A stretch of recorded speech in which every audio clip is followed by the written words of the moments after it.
দেখতে পাচ্ছেন যে কালিহাতীতে যে অর্থাৎ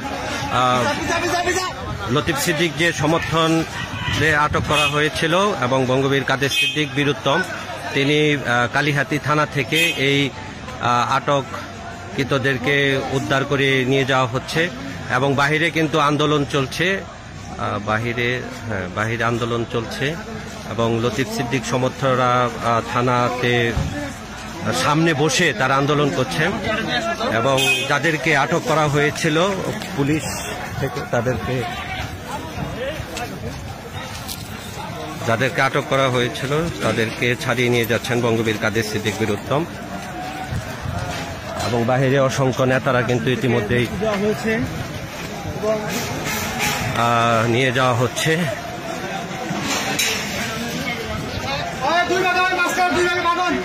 দেখতেই পাচ্ছেন বাহিরে আন্দোলন চলছে এবং বঙ্গবীর কাদের সিদ্দিক বীরুত্তম থানায় গিয়ে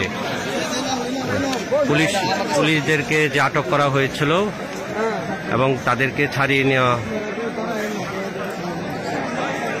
নেওয়া হয়েছে।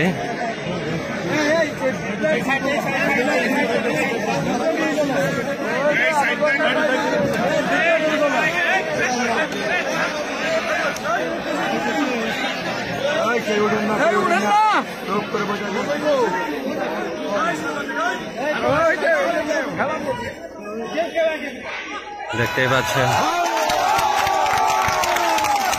নেতাকর্মীরা ইতিমধ্যেই কিন্তু উচ্ছ্বাস প্রকাশ করছে এবং যাদেরকে আটক করা হয়েছিল তাদেরকে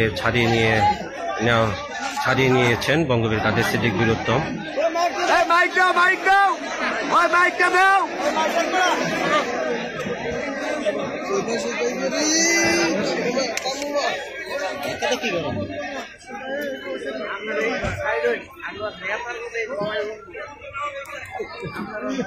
এবং বঙ্গবীর কাদের সিদ্দিক বীরুত্তম তিনি কিন্তু বক্তব্য রাখছেন।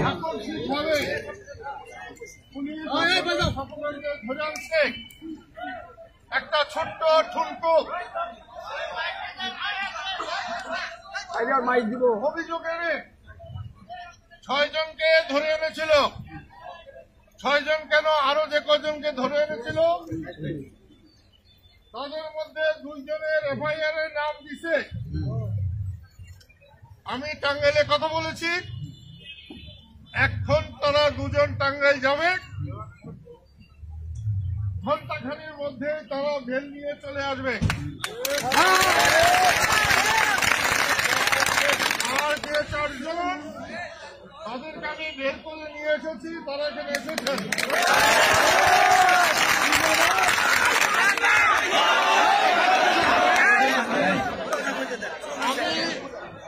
আর বাকি যত সময় বেঁচে থাকবো প্রতিটি ক্ষেত্রে আমি আমার পিতার মতো বড় ভাইকে দেখবো, সমর্থন করে যাব। আপনাদের কাছে আমার অনুরোধ, 2-4 মিনিটের মধ্যে সব কটা গাড়ি যদি আপনারা রাস্তা ছেড়ে দিতে পারেন, আমি সবচেয়ে বেশি খুশি হব।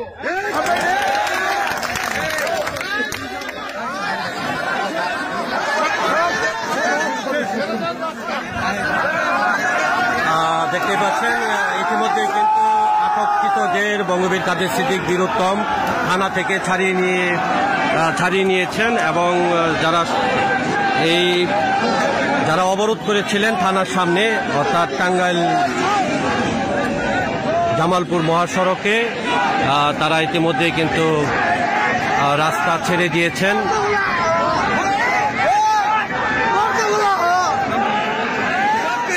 কালিহাতী থানার সামনে নেতাকর্মীরা কিন্তু অবরোধ করেছিলেন।